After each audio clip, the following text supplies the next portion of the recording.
Hello everyone, welcome to the Guardian Channel. I'm your host Mike Ventura. It's certainly my pleasure to have you with us. So on this program we're talking about the rose garden, and we'll be talking about irrigation practices, proper planting locations, diet, and management of leaf rust, black spot, and powdery mildew. Okay, so let's get into it. So on the rose garden, air circulation is extremely important, and making sure the roses are in a full sun environment. Very, very important. 8 to 10 hours of uninterrupted sunlight is extremely important for the rose garden.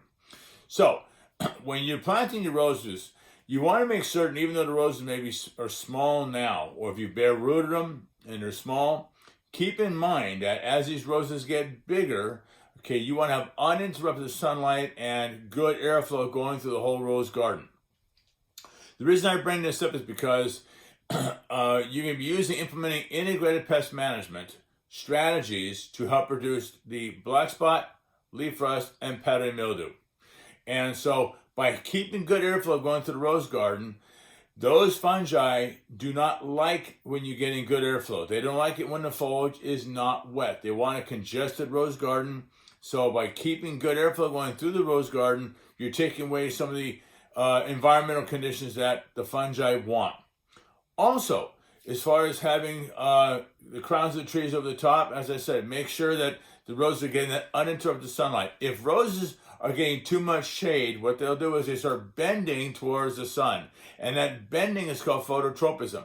So you want to make sure that there's nothing around the roses, that the sun is uninterrupted as far as hitting the rose all day long. Now, the next thing is your irrigation practices. This is very important when you're managing those three fungi we talked about. If you have spray head irrigation and the spray head is hitting the leaves of the plants, what can happen is, since these are fungi, you'll be spreading the spores of the fungi, the black spot, the leaf rust, and powdery mildew throughout the rose garden. Or the chance of spreading those fungi increase dramatically because when the water hits the leaves, it's blowing the spores throughout the garden. This is where drip irrigation comes into play. Remember, one of the components of implementing the integrated pest management program is changing some of the cultural practices that you currently have and introducing cultural practices where you're still getting the water down there, but how you're applying the water to the rose bush. As compared to a spray head where you're spraying the entire plant down, you want to put the water right at the base of the rose. Now you're keeping the foliage dry, the fungi don't like that, and you're going to put moisture directly into the soil. Okay, very, very important. So you want to make certain that when you are putting your rows together and you have that drip irrigation going out there, just put your little microtubing right by the base of the rose, right at the bud union, that little swollen area at the base of the rose. And the bud union is what connects the trunk of the rose down to the actual root system. And once you start keeping just the crown of the plant of the rose bush dry, you start decreasing the incidence of the black spot, powdery mildew, and leaf rust. With good airflow spacing, again, those fungi don't like that. They want to have a congested rose garden.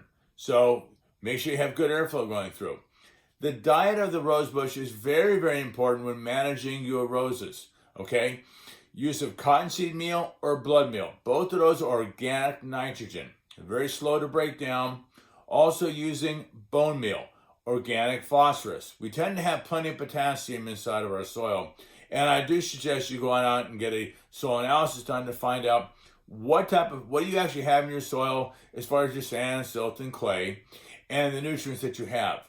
I start using my fertilizing my roses after we pass final frost. And what does that mean? I want to make sure I'm well past the cold snap, because you don't want to start pushing roses if you're still going to be getting some cold weather. Otherwise, you can introduce frostbite to your plant material.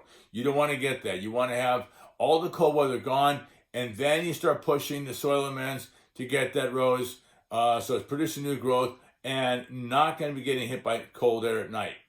Now, as I said, the key with roses, bloom production is the big thing. Nitrogen produces new foliage growth and color. Phosphorus is the macronutrient which gives you root hair production, flower production, and seed production. In this case, we're going for flower production. So, pushing that phosphorus, getting the phosphorus into your soil with organic amend is an outstanding way of getting available phosphorus to the root system. And as the organics slowly break down, the phosphorus becomes available to the root system, and you start introducing more flower production. If you go through and you use synthetic fertilizers, chances are you're going to be introducing more nitrogen. And powdery mildew tends to go after young growth, young leaves on the rose bush, and it can also attack petals on the rose. If you go ahead and you use organics tend to break down slower, and consequently using phosphorus, which again is for flower production. So you're not going to be encouraging leaf production. And that's fine, because when you plant roses, you want to have flower production. With potassium increases disease resistance, and that's what you want. So you want to grow a healthy rose, not a fast-growing rose. Very, very important. Use of mulch is extremely important. Roses want a well-drained soil that has available moisture, but not to a point where it's wet. Mulch will get you there. Again, I usually use about maybe an inch on top of the soil, and it provides a nice cushion so that the soil's not getting compacted. And with drip irrigation, you're putting the moisture directly at the base of the plant, as not hitting the leaves of the plant, which is good. You're keeping the foliage nice and dry.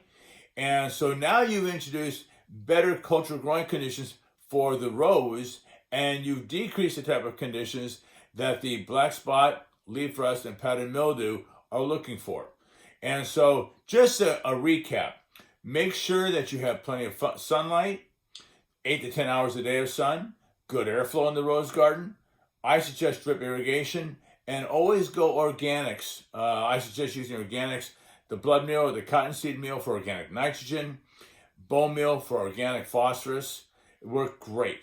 So with that, go enjoy the rose garden, and thank you very much for tuning into the Garden Channel. Have a nice day.